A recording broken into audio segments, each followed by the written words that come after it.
everyone, welcome to the channel. My name is Ash and I'm here with a review for Dungeon Arsenal on Xbox.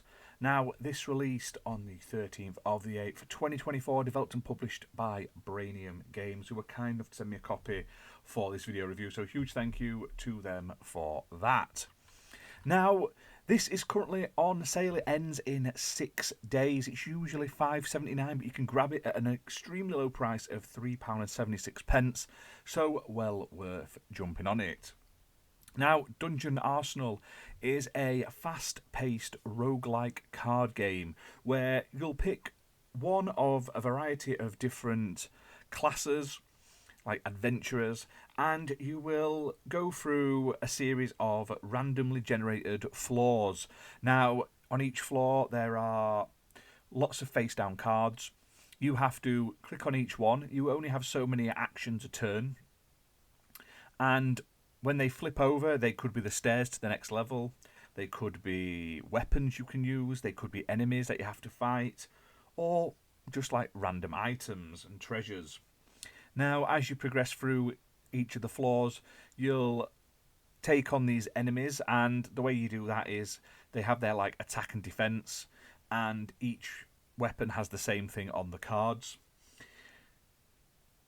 Each weapon uses a certain amount of like mana points, so you can only do so many attacks a turn. So if there's multiple enemies, you really have to plan out which one you want to attack and defend from and stuff like that. You'll also get to a shop level where you'll be able to buy new weapons and improvements and health potions and things like that. And then you'll get to boss fights where there'll be a bigger boss at the end and you have to use multiple attacks on it to deal with it. Now, it's a very straightforward, simple game, quite quick paced. The runs don't take an overly long amount of time. If you die, you just start again, and you'll eventually unlock new heroes and cards that you're able to use.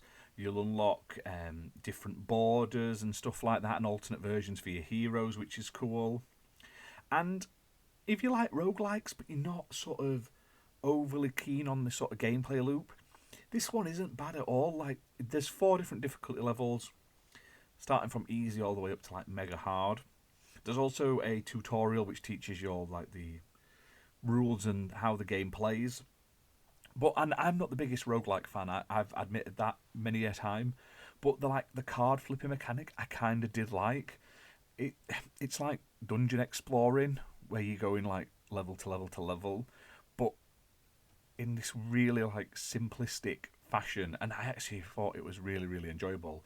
Now, the heroes also have like their own special cards that you'll build up a meter, and then you're able to use like the hero's ability, which do better attacks and stuff like that.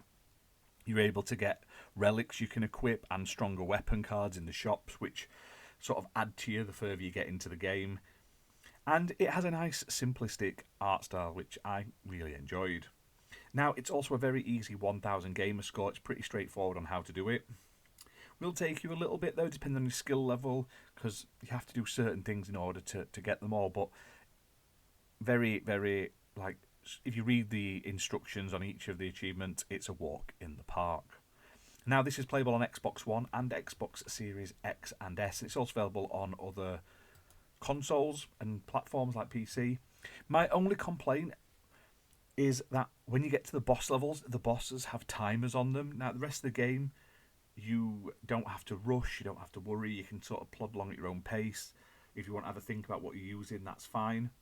But when you get to the boss levels, they have a very short countdown, and if you don't decide what you're doing or you click on the wrong thing, they'll attack you and you'll lose health, which I think is just overly unfair. There's just no need for it when the rest of the game doesn't have it. I get it, the bosses, but they've got more health and like also they do more attacks and stuff, so they don't need to also have like a stressing countdown timer on them either. But that's just me nitpicking. The rest of the game is really enjoyable, really fun, and like I say, it's a steal at the moment for £3.76. So check it out, it's available right now. Hit that like button, hit subscribe, and I'll see you soon for more gaming content, guys. Thanks for watching.